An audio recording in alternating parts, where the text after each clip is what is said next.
इस वक्त की सबसे बड़ी खबर, और तस्वीरों के जरिए से भी वो देखना जरूरी होगा, क्योंकि राहुल गांधी की चाय पार्टी से विपक्षी एकता में आखिर कितनी एनर्जी भर गई है वो इन तस्वीरों में दिखाई दे रहा है। चाय नाश्ते के बाद राहुल समेत सारे विपक्षी नेता साइकिल पर सवार होकर संसद तक पहुंच चुके हैं। संसद में आज भी हंगामे के साफ आसार हैं। बीजेपी की बैठक में खुद प्रधानमंत्री ने संसद में शोर पर फिक्र जताया है और कहा है कि सदन ना चलना जनता का अपमान है और सदन में लगातार विपक्ष का काम रोक रहा है। और दूसरी तरफ आपको हम बता दें, आज 17 विपक्षी दल एक साथ बैठे। राहुल गांधी ने चाय नाश्ते पर बुलाया था और ये चाय नाश्ता खत्म होने के बाद किस तरह से साइकिल पर सवार होकर के सभी नेता निकले और संसद तक पहुंचे हैं, उसकी तस्वीरें हमने आपको दिखाई। हमारे संवाददाता लगातार इन नेताओं से भी बात कर रहे थे। तो आगे की रणनीति दरअसल क्या होगी और किस तरह से, क्योंकि जब से मॉनसून सत्र शुरू हुआ है, आपको ध्यान हो, एक दिन भी बिना हंगामे के सदन, चाहे लोकसभा हो या फिर राज्यसभा, नहीं चल पाया। और ऐसे में अब आगे की रणनीति विपक्ष की क्या होगी, उसको लेकर दरअसल आज रायशुमारी होनी थी, रणनीति बननी थी। और इसीलिए राहुल गांधी ने आज ये चाय नाश्ता एक तरह से बैठक बुलाया था और इस पर तमाम विपक्षी नेताओं से रायशुमारी हुई। आगे रणनीति क्या होगी उसको लेकर बातचीत हुई है। लेकिन दूसरी तरफ बीजेपी संसदीय दल की जो बैठक हुई है उसमें प्रधानमंत्री ने चिंता जाहिर की है। प्रधानमंत्री ने साफ तौर पर कहा है कि जिस तरह से विपक्ष सदन को नहीं चलने दे रहा है वो दरअसल जनता का अपमान है।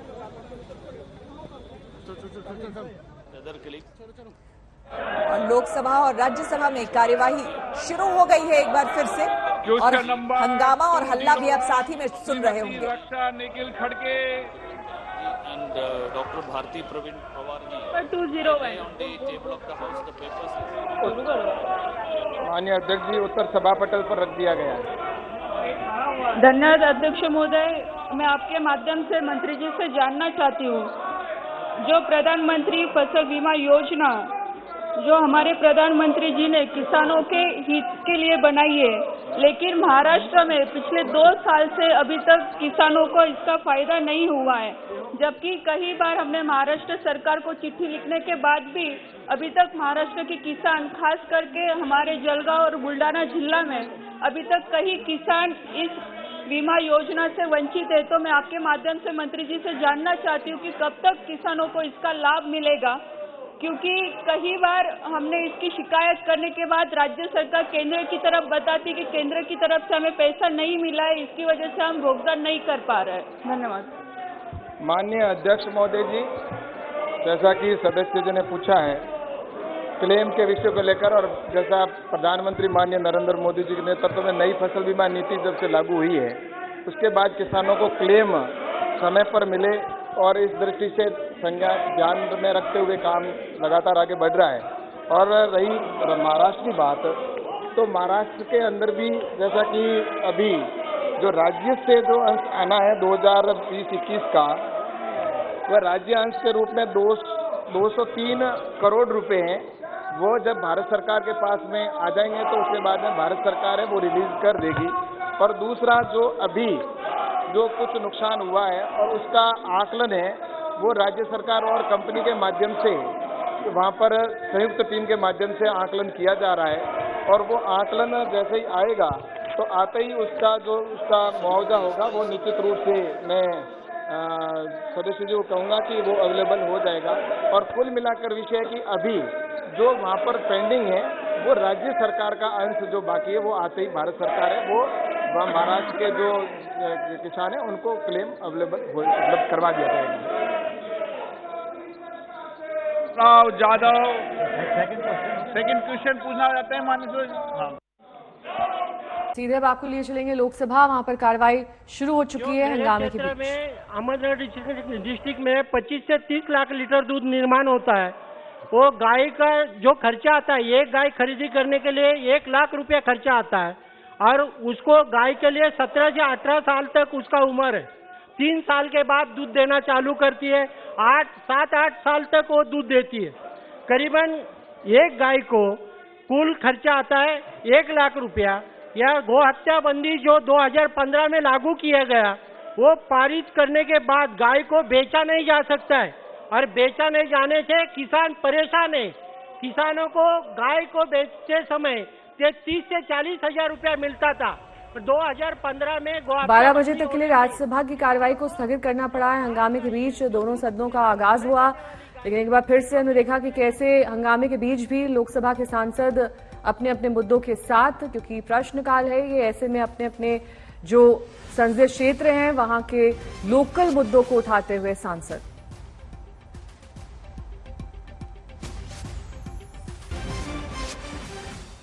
और थोड़ी देर पहले आपको बता दें, बीजेपी संसदीय दल की बैठक में प्रधानमंत्री मोदी ने संसद में हंगामे के लेकर विपक्ष को निशाना साधा। विपक्ष पर संसदीय दल की बैठक में प्रधानमंत्री मोदी ने कहा कि विपक्ष सदन नहीं चलने दे रहा है। ये संसद, संविधान, लोकतंत्र और देश की जनता का अपमान है। उधर विपक्ष नेताओं ने राहुल गांधी के साथ नाश्ते के बाद संसद तक साइकिल मार्च किया और रणनीति यहां पर चाय नाश्ता जो दरअसल हुआ था, वो बैठक दरअसल इसीलिए हुई थी कि आगे की रणनीति विपक्ष की क्या होगी, इसके मद्देनजर आज की बैठक थी। लेकिन संसदीय दल की जो बैठक हुई बीजेपी की, उसमें प्रधानमंत्री ने निशाना साधा विपक्ष पर और साफ तौर पर कहा कि ये संसद और संविधान का अपमान है, ये आम जनता का अपमान है, लोकतंत्र जनता का अपमान है। प्रधानमंत्री ने ये बात कही और साथ ही चिंता जताई, क्योंकि आपको बता दें कि जब से मानसून सत्र की शुरुआत हुई है, एक दिन भी चाहे लोकसभा हो या फिर राज्यसभा, दोनों ही सदनों की कार्यवाही नहीं चल पाई है ठीक ढंग से, सुचारू रूप से। और आज फिर राहुल गांधी के नेतृत्व में तमाम विपक्षी दल जो हैं वो मिले, चाय नाश्ता हुआ और आगे की रणनीति बनी, जिसके बाद साइकिल पर सवार होकर तमाम विपक्षी दल के नेता संसद तक पहुंचे और यहां एक बार फिर जैसे ही लोकसभा और राज्यसभा की कार्यवाही शुरू हुई, एक बार फिर यहां पर हंगामा शुरू हो गया। और आपको बता दें, लोकसभा में विपक्ष का हंगामा अभी भी जारी है और राज्यसभा की कार्यवाही 12 बजे तक के लिए हंगामे की वजह से स्थगित कर दी गई है। तो ये एक जो डेडलॉक बना हुआ है, ये कैसे ठीक होगा, ये एक सबसे बड़ी चिंता की बात है, क्योंकि ये बात सच है कि संसद में जो कार्यवाही होती है उसमें तमाम सांसद अपने अपने इलाकों के जो मुद्दे हैं, लोग के मुद्दों को उठाते हैं। अशोक सिंघल मेरे सहयोगी इस वक्त तमाम जानकारी के साथ जुड़ गए हैं। अशोक, देखिए बहुत बड़ी बात यहाँ पर प्रधानमंत्री ने कही कि लोकतंत्र और जनता का अपमान है। जाहिर तौर पर जिस तरीके से संसद बाधित होती है, करोड़ों का नुकसान होता है और जो तमाम सांसद इकट्ठा हुए हैं, किसी भी मुद्दे पर ठीक तौर से यहाँ पर चर्चा ही नहीं हो पा रही है। बिल्कुल, प्राइम मिनिस्टर ने आज जो मीटिंग हुई थी पार्लियामेंट्री पार्टी की, उसमें साफ तौर से कहा कि विपक्ष जो जनता का अपमान कर रहा है, लोकतंत्र का अपमान कर रहा है, संविधान का अपमान कर रहा है, जो जरूरी मुद्दे हैं जनता जुड़े वो नहीं उठा पा रहे हैं, जो बिजनेस है वो नहीं हो पा रहा है। ये नेगेटिविटी है, एक पूरा माहौल को खराब करने की कोशिश की जा रही है। और प्रधानमंत्री ने ये भी कहा कि हम चाहते हैं चर्चा होनी चाहिए, किसी भी मुद्दे पे चर्चा करने के लिए जा रहे हैं, लेकिन विपक्ष किसी भी रेगुलरली हंगामा कर रहा है, बात सुनने को तैयार नहीं है, ये ठीक नहीं है। आज प्राइम मिनिस्टर ने पिछली बार भी निशाना साधा था पार्लियामेंट्री पार्टी मीटिंग में और आज भी प्राइम मिनिस्टर ने ये कहा है। अशोक, लेकिन यहाँ पर एक बीच में बड़ा मुद्दा ये आ गया है कि विपक्ष तमाम मुद्दों को लेकर, जिसमें सबसे अहम है स्नूप गेट पेगासस वाला जो मामला है, उसको लेकर के वो चर्चा चाह रही है। इस बीच जो एनडीए का सहयोगी, सबसे पहले एनडीए में कोई सहयोगी जो है जेडीयू, उसने खुद ये कह दिया है, नीतीश कुमार खुद ये कह चुके हैं कि हाँ भाई चर्चा होनी चाहिए। अब ऐसे में आगे बीजेपी की रणनीति क्या हो या फिर सरकार आगे क्या करेगी, बड़ा सवाल। देखिए, सरकार की तरफ से कोशिश की जा रही है विपक्ष से बातचीत करने की। Piyush Goyal parliamentary affairs minister Prahlad Joshi ने भी बात की थी विपक्षी नेताओं से, उसका राजनाथ सिंह ने बात की, लेकिन कोई नतीजा नहीं निकला। सरकार कहेगा हमें चर्चा हम करने को तैयार है, लेकिन सदन तो चले, लेकिन विपक्ष जो है लगातार रणनीति बनाए हुए कि सदन नहीं चलने देना है। यानी कि आपका ये कहना है, लेकिन कई बार कहा जा चुका है कांग्रेस की ही तरफ से और कांग्रेस के जो वहां पर नेता सदन में आते हैं कि भाई अधीर रंजन चौधरी कई बार कह चुके हैं कि हमारी बात सुनी ही नहीं जाती है सदन में, तो चर्चा होगी कैसे? आपका सरकार का है, सरकार का बिल नहीं है जी, bill belongs to the people of India, it will be for the welfare of the people of India and we are not ready for the discussion. ये क्या है? This is most unfortunate and talking to through social media and insulting the parliament. The person who has tweeted this, I don't want to take his name also. What is happening in West Bengal? This is not in the, it did not happen in the parliamentary party meeting, but since you have questioned, I am asking. What is happening? Even not 1-2 full days they have conducted the session in West Bengal and they are teaching us democracy. and how they have behaved previously when there is a genuine reason for the opposition in the UPA government, when Supreme Court had interfered, when CAG has passed the stricture at that time, and how they behaved, and even when there was no such things were also there, how bills were passed. These are all the history, and even today I am telling you, please participate in the discussion. We don't want to rush through bills. Prime Minister is very categorical in this. सार्थक और समृद्ध चर्चा होना चाहिए, ये प्रधानमंत्री जी का इच्छा है, इसलिए मैं फिर से आग्रह करता हूं। बीजेपी सांसद बाबुल सुप्रियो ने कहा कि सांसद की अपनी संवैधानिक ड्यूटी है कि वो 2024 तक निभाते रहें। बीजेपी अध्यक्ष जेपी नड्डा से सोमवार को हुई मुलाकात के बाद उन्होंने राजनीति छोड़ने के अपने फैसले में ये बदलाव किया है। पार्लियामेंट की सैलरी और बाकी पर्क्स आप लेंगे? मैं दिल्ली में जो है घर होता है, बिल्कुल नहीं लूंगा, बिल्कुल नहीं लूंगा। मैं से छोड़ रहा, मुझे उसका घर में ले लूंगा, जो भी सिक्योरिटी वगैरह जो भी है वो भी सब मैं छोड़ रहा हूँ। जो कॉन्स्टिट्यूशनल ओथ में लिया है उस कॉन्स्टिट्यूशनल पोस्ट को मैं निभाऊंगा, लेकिन उसके साथ उसमें कोई राजनीति नहीं होगी। मैं कोई भी राजनीतिक चीज़ों से मैं अपने आप को दूर रखूंगा।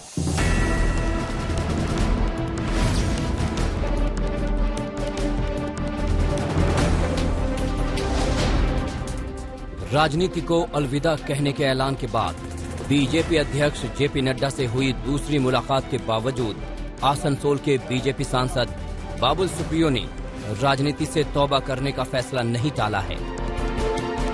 उन्होंने एक सांसद की संवैधानिक ड्यूटी निभाने का वादा कर राजनीति का धागा भले न चटकाया हो, लेकिन दिल की कसक छुपाए नहीं छुपती है।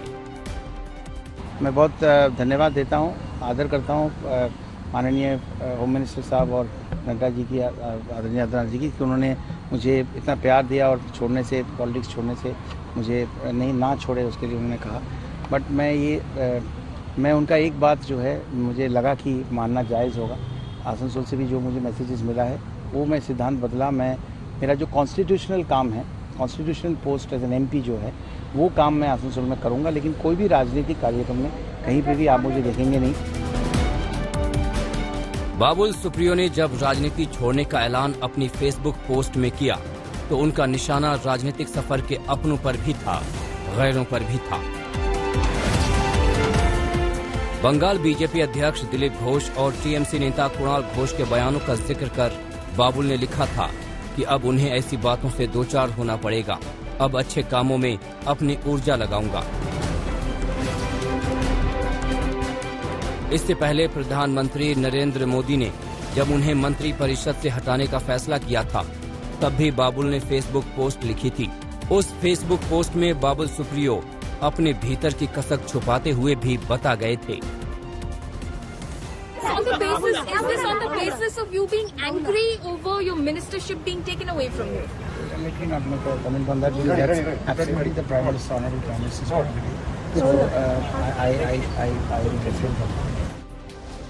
बाबुल सुप्रियो की राजनीति 2014 में अचानक परवान चढ़ी थी। वो अचानक राजनीति में आए, झटपट चुनाव लड़ा, सांसद बने और केंद्रीय मंत्री की कुर्सी तक पहुंचे। लेकिन 2021 के बंगाल चुनाव से बाबुल की राजनीति ने गोते लगाने शुरू कर दिए। सांसद होते हुए भी विधानसभा के चुनाव लड़वाए गए और हार का सामना करना पड़ा। फिर मोदी सरकार से मंत्री की कुर्सी भी गई। अब बाबुल ने राजनीति को बाय बाय कहने का फैसला किया है। हालांकि वो अभी जब सांसद बने रहेंगे तो राजनीति का रास्ता तो बंद नहीं ही होगा। 2024 के बाद भी आप सांसद रहना चाहेंगे या 2024 तक ही सांसद रहेंगे? क्योंकि संवैधानिक पद तो 2024 तक 2024 जो है ना, वो अभी क्या चल रहा है, 21 चल रहा है ना, तो आप भी रहेंगे, मैं भी रहूंगा। पॉल मिर्साहा के साथ आज तक ब्यूरो। समाजवादी पार्टी के मुखिया अखिलेश यादव ने कहा कि कांग्रेस और बीएसपी को यह तय करना है कि उनकी लड़ाई किससे है, बीजेपी से या फिर समाजवादी पार्टी से। अखिलेश के इस बयान का अर्थ लोग अपने अपने तरीके से निकाल रहे हैं। कोई ये कह रहा है कि अखिलेश गठबंधन का संकेत दे रहे हैं, तो कोई ये तक कह रहा है कि अखिलेश को अभी से हार का डर सता रहा है।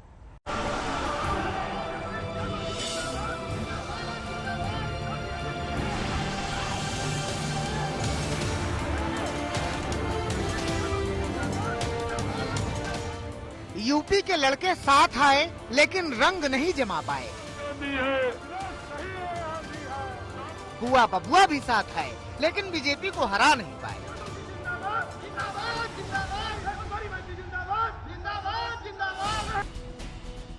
इन प्रयोगों से असफल हुए अखिलेश को फिर से उम्मीद है कि अगर विपक्ष वैचारिक तौर पर साथ आ जाए तो बीजेपी को हराया जा सकता है। अखिलेश यादव ने कहा है कि कांग्रेस और बीएसपी को सोचना है कि उनकी लड़ाई बीजेपी से है या समाजवादी पार्टी से।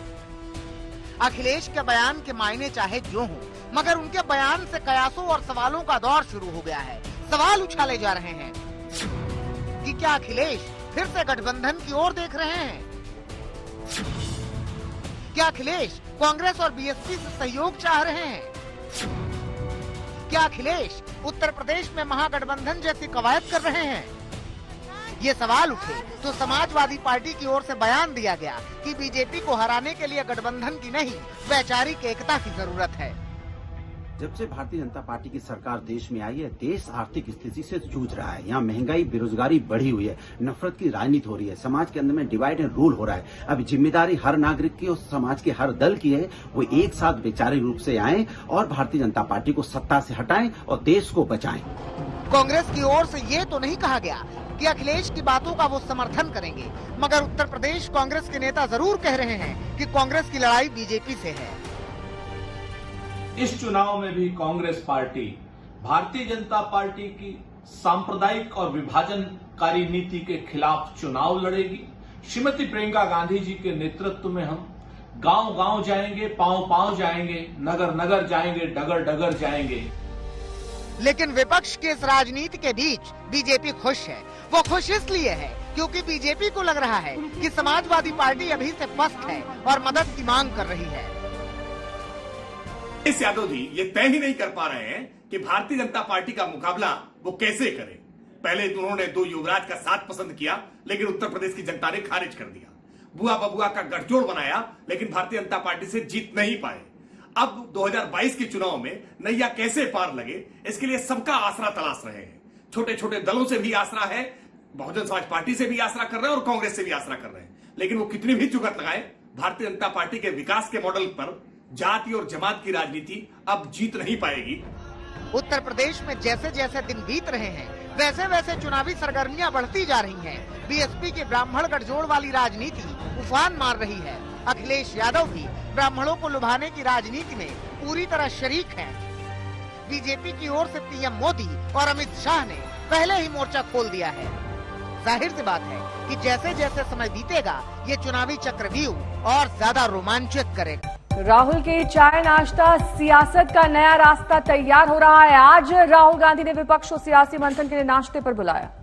नाश्ते के बाद विपक्ष के नेता साइकिल से संसद मार्च कर पेट्रोल डीजल की बढ़ी कीमतों का विरोध उन्होंने किया। इससे पहले आपको बता दें, राहुल गांधी ने ट्रैक्टर से संसद जाकर सभी को हैरान कर दिया था। राहुल ने कृषि कानूनों को लेकर आंदोलन कर रहे किसानों की मांगों का समर्थन किया था। तो 3 तस्वीरें आपको हम दिखा रहे हैं। सबसे पहले तस्वीरें आज सुबह सुबह की दिखा रहे हैं, जब राहुल गांधी ने तमाम विपक्षी दलों को बुलाया था चाय नाश्ते पर। यहां पर तमाम विपक्षी दल के नेता पहुंचे और आगे की रणनीति क्या होगी उसको लेकर मंथन हुआ। दूसरी तस्वीर आपको दिखा रहे हैं, इस चाय नाश्ते के बाद सभी नेता साइकिल से निकले संसद की ओर। उसके बाद साइकिल से संसद पहुंचे हैं। और तीसरी तस्वीर उस ट्रैक्टर यात्रा की जो कि अचानक से हुई थी और सबको हैरान कर दिया था। तो आज तक संवाददाता मौसमी सिंह भी विपक्ष के नेताओं के साथ साइकिल सवारी कर रही थी। देखिए साइकिल पर संसद मार्च की ये खास रिपोर्ट। चल रहे हैं, ये राजपथ है, सचिन राजपथ दिखाइए, और आगे राहुल का काफिला है। हम आपको कोशिश करेंगे वो पूरा रूट मैप शुरू से अंत तक फॉलो करें, जिस पर राहुल गांधी और तमाम विपक्षी नेता निकल पड़े हैं। जाहिर तौर पे ये वो वक्त है जब कांग्रेस अपना झंडा बुलंद करने की कोशिश में। मनोज जी, सर, आपकी साइकिल की स्पीड को देख के हमको साइकिल पकड़नी पड़ी, पर ये तो हमने कवरेज के लिए पकड़ा है। क्या जनता भी इस तरह से आपकी काफिले में जुड़ेगी? देखिए, जनता का ही संदेश है कि आज आप ये साइकिल यात्रा देख रही हैं। एक अहंकारी सरकार जिसने अपने गुरूर में पूरे देश का तहस नहस कर दिया, उस सरकार के खिलाफ जनता के बिगुल का संदेश। अच्छा, और ये जो आपने लिखा है सामने, तेल की कीमतें, गैस की कीमतें, क्या ये जनता के मसले हैं? एग्जैक्टली। तो यहाँ पे मनोज झा स्पीड लेते हुए, हम लोग आगे चलते हैं जरा और देखते हैं। आप देखिए यहाँ लटियंस दिल्ली वीवीआईपी इलाके। अब हम लोग एयरफोर्स के हेडक्वार्टर्स पे, एयर हेडक्वार्टर्स के उस चौराहे से निकल रहे हैं जहाँ से राहुल गांधी पिछले हफ्ते भी ट्रैक्टर यात्रा के जरिए निकले थे। जरा दिखाइए सचिन, चारों तरफ कांग्रेस कार्यकर्ताओं का शोर है, नारों का जोर है, और नजर आ गए हमको अधीर रंजन चौधरी। अधीर दादा, अधीर दादा, अधीर दादा, ये पूरा विपक्ष है, सिर्फ कांग्रेस? हाँ, पूरा विपक्ष है।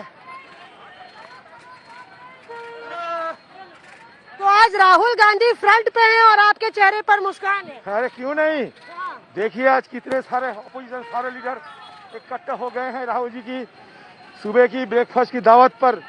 और सारे कुल मिला के जितने सारे विपक्षी दल थे सब आज ये सौगंध खाते हुए ये कहा कि अगले दिन मोदी सरकार के खिलाफ हमारा जंग तेज होगी, हमारा संघर्ष तेज होगी, और हिंदुस्तान की जो बुनियादी सत्ता है, हमारा जो संविधान है, ये संविधान को बचाने के लिए। दादा ये बताइए, ममता बनर्जी हो, अरे ममता दीदी होंगी लीडर की, राहुल गांधी होंगे विपक्ष के? देखिए आज लीडर बनर्जी कह रहे ममता दीदी है लीडर। नहीं, ऐसा कोई नहीं कहा। हम सब मिल के लड़ेंगे, यही कहा आज। मिल के लड़ेंगे। वही ब्रेकफास्ट पे बुलाया था राहुल जी ने, सभी ऑपोजिशन पार्टीज वहाँ पर उपस्थित थे, बातचीत हुई।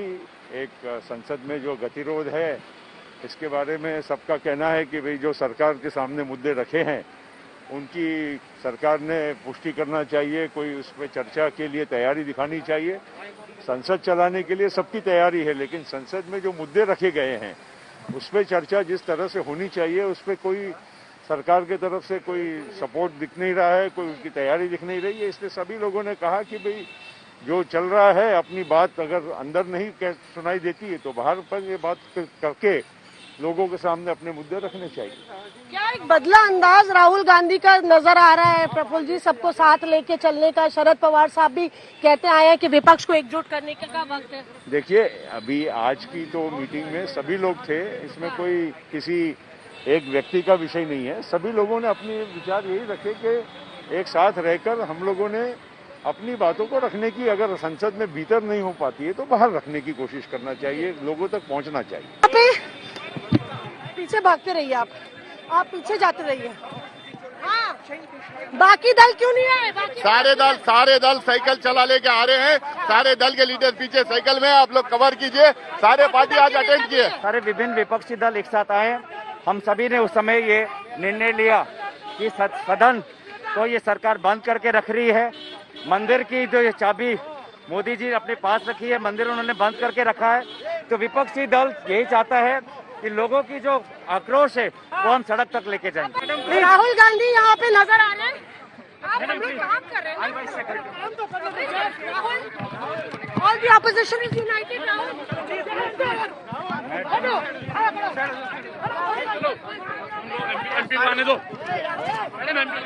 यहाँ पे राहुल कुछ बोलते हुए नहीं, जाहिर तौर पे तमाम टीम को साथ लेने के लिए राहुल गांधी ने अपनी साइकिल पर ब्रेक लगाया और ये साइकिल अब चल पड़ी है विजय चौक की तरफ। तो संसद ना जाके कुछ इस तरह से मार्च करते हुए राहुल गांधी साइकिल के जरिए नजर आ रहे और संसद पीछे छोड़ दिया राहुल गांधी ने। राहुल गांधी के इस ब्रेकफास्ट पार्टी में ज्यादातर विपक्षी दलों ने शिरकत की। ममता की पार्टी भी इस बार राहुल के बुलावे पर यहां मौजूद नजर आई। राहुल की पार्टी में आम आदमी पार्टी से कोई नहीं आया।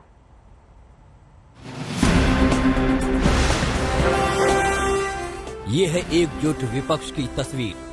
ब्रांड मोदी के खिलाफ विपक्ष ने ऐसी ही तस्वीर बनाने की कोशिश की है, ऐसा ही सपना देखा है। आज राहुल गांधी ने विपक्ष के तमाम दलों को नाश्ते पर बुलाया। नाश्ते में लजीज पकवान के साथ मुलाकातें हुई, सियासी स्वाद पर बातें हुई। इस बार विपक्ष के मेन्यू में पकवानों की कमी नहीं है। पेगासस जासूसी कांड का मुद्दा है, कृषि कानूनों पर किसान आंदोलन है, कोरोना काल में ऑक्सीजन की कमी का मुद्दा है, पेट्रोल डीजल की कीमतें हैं। सभी लोगों ने कहा कि भाई जो चल रहा है, अपनी बात अगर अंदर नहीं सुनाई देती है तो बाहर पर ये बात करके लोगों के सामने अपने मुद्दे रखने चाहिए। ये सदन तो ये सरकार बंद करके रख रही है। मंदिर की जो ये चाबी मोदी जी अपने पास रखी है, मंदिर उन्होंने बंद करके रखा है। तो विपक्षी दल यही चाहता है कि लोगों की जो आक्रोश है वो हम सड़क तक लेके जाएं। सर, हम तो विपक्ष कवर ही करते हैं, बताइए कौन कौन शामिल था, कैसी रही बैठक? सारी पॉलिटिकल पार्टीज थी। एक घोर और संवेदनशील सरकार को समझाने और रास्ता दिखाने की कोशिश हो रही है। सारे पार्टी आज अटेंड किए, सारे पार्टीज अटेंड किए आज। तो एनसीपी तो चली गई कि बाकी दल के नेता भी मार्च पे है? एनसीपी सुले जी थे, प्रफुल्ल पटेल जी थे। ये सारा विपक्ष एकजुट है महंगाई के खिलाफ, और ये जो भ्रष्टाचार है, पेगासस है, इसमें जो देश की सुरक्षा के लिए खतरा है, इसमें सरकार चर्चा नहीं कराना चाहती। राष्ट्रीय मुद्दे से सरकार भागना चाहती है। विपक्ष पहले से ज्यादा मुखर है, तालमेल भी बेहतर दिख रहा है। राहुल की पिछली बैठक से तृणमूल पार्टी नदारद थी, लेकिन इस बार ममता की पार्टी के नेता भी शामिल हुए। इनमें NCP, Trinamool, DMK, Samajwadi party, RJD, CPIM, CPI, national conference, IUML, RSP, KCM और वीसीके शामिल थीं। मॉनसून सत्र में राहुल गांधी के तेवर आक्रामक रहे हैं। वो लगातार सरकार को घेरते रहे। राहुल ने कभी ट्रैक्टर पर संसद पहुंचकर किसानों का मुद्दा उठाया, तो कभी संसद परिसर में महात्मा गांधी की तस्वीर के आगे जासूसी कांड पर सरकार को घेरा। ये जो हथियार है ये हिंदुस्तान के खिलाफ यूज किया गया है। इस हथियार को आतंकवादियों के खिलाफ प्रयोग करना चाहिए, देशद्रोहियों के खिलाफ प्रयोग करना चाहिए। हम नरेंद्र मोदी जी से, अमित शाह से ये पूछ रहे हैं कि आपने इस हथियार का प्रयोग हिंदुस्तान के लोकतांत्रिक इंस्टीट्यूशन के खिलाफ क्यों किया? राहुल के नाश्ते वाली बैठक के कई मकसद हैं, मसलन मोदी सरकार की घेराबंदी, मोदी बनाम ऑल की कोशिश, विपक्ष की साझा राजनीति, जासूसी कांड में एकजुटता, संसद में सरकार पर दबाव, 2024 में बीजेपी को रोकना, खुद को टीम लीडर पेश करना। विपक्ष साथ आता है तो बीजेपी की मुश्किलें जरूर बढ़ेंगी। मिशन 2024 की तस्वीर काफी बदल जाएगी। 200 सीटों पर बीजेपी और कांग्रेस में सीधा मुकाबला है। 175 सीटों पर क्षेत्रीय दलों और बीजेपी का मुकाबला है। ऐसे में विपक्ष के साथ आने से हर उन सारी सीटों पर बीजेपी बनाम ऑल हो जाएगा। लेकिन बड़ा सवाल ये है कि एक विपक्ष और अनेक नेता का फॉर्मूला चलेगा कैसे? कैसे सभी एकजुट रहेंगे? कैसे सभी एक मकसद के लिए लड़ेंगे? दिल्ली से आनंद पटेल और मौसमी सिंह के साथ आज तक ब्यूरो। राहुल गांधी की इस चाय नाश्ते की पार्टी से एक बेहद अहम तस्वीर निकलकर सामने आ रही है। वो तस्वीर दरअसल आपको दिखा देते हैं। इस तस्वीर में 14 विपक्षी दलों के नेता शिरकत करते हुए दिखाई दे रहे हैं। साथ ही राहुल की टीम तो मौजूद थी, लेकिन इस तस्वीर में राहुल गांधी इन सभी को संबोधित कर रहे हैं। ये चाय नाश्ता करते वक्त की तस्वीर टेबल की, जब सभी नेताओं को बुलाया गया तो आप और बसपा ने इस चाय नाश्ता पार्टी से अपनी दूरी बना ली।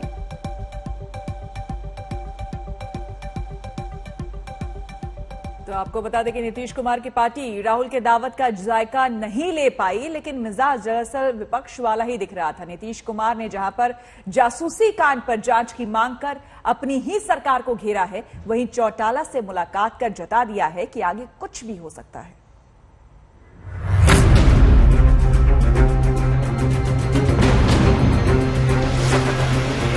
विपक्ष खेमों में मेल मुलाकातों का दौर हाल के दिनों में बढ़े हैं। राहुल की विपक्ष के नेताओं के साथ ये दूसरी बैठक है। कहने को विपक्ष मुद्दों पर सरकार को घेरने के लिए एकजुटता दिखा रहा है, लेकिन नजर मिशन 2024 पर है। हाल के दिनों में सोनिया से मिली ममता बनर्जी, चौटाला से मिले नीतीश कुमार, मुलायम से मिले लालू यादव, पवार से मिले लालू यादव। इनमें से हर मुलाकात कुछ कहती है, कुछ इशारा करती है। नीतीश और चौटाला की मुलाकात को नया कहेंगे। नीतीश कुमार मोदी सरकार के हिस्से हैं, केंद्र में उनके मंत्री हैं, बिहार में बीजेपी के साथ मिलकर सरकार चला रहे हैं। ऐसे में ओम प्रकाश चौटाला से मुलाकात को क्या कहा जाए? चौटाला मोदी के खिलाफ तीसरे मोर्चे को खड़ा करने में जुटे हैं। पर्दे के पीछे उनकी अकाली दलों से भी बातें हो रही हैं। हाल के दिनों में नीतीश कुमार एनडीए में रहते हुए भी सरकार को घेरने में पीछे नहीं रहे हैं। फिर चाहे मामला पेगासस जासूसी कांड की जांच का हो या फिर जातिगत जनगणना की, जाति के आधार पर जनगणना को लेकर तो तेजस्वी यादव भी उनसे मिल चुके हैं। बिल्कुल होना चाहिए। टेलीफोन टैपिंग की बात इतने दिनों से आ रही है, तो इस पर जरूर बात हो जानी चाहिए, चर्चा हो जानी चाहिए। इसमें तो पहला ही दिन पूछे हैं। तो आजकल तो जानते नहीं है ये सब चीज, तो कई तरह से कौन कर लेगा। तो इसलिए इन सब चीजों पर तो पूरे तौर पर एक एक बात को देख करके उचित कदम उठाना चाहिए। मेरी समझ से जो कुछ भी है उसके पूरे तौर पर जांच करके या कर किसी को किस तरह से फोन को लोग अपने ढंग से सुन रहे हैं या कुछ भी कर रहे हैं, उस पर कब्जा कर रहे हैं, क्या कर रहे हैं, ये तो पूरी बात आनी चाहिए। क्या आप प्रधानमंत्री से मिलने का समय लीजिए। एक डेलीगेशन बिहार विधानसभा का, हम भी उसमें शामिल होंगे, सब दल के लोग शामिल होंगे, क्योंकि सर्वसम्मति से पास हुई। प्रधानमंत्री से मिलकर के ये मांग करें कि जो बाकी के जो छूटे हुए जातियां हैं उनको भी इंक्लूड कराया जाए। नीतीश कुमार सियासत के माहिर खिलाड़ी हैं। वो हवा का रुख पकड़ते हैं, खुद पर किसी को हावी नहीं होने देते। यही वजह है कि ज्यादा सीट के बाद भी बिहार में बीजेपी बी टीम ही है। नीतीश कभी बैकफुट पर नहीं रहे। उनके साथी और जेडीयू संसदीय दल के नेता उपेंद्र कुशवाहा ने नीतीश को पीएम मटेरियल बताकर जता दिया कि आगे क्या हो सकता है।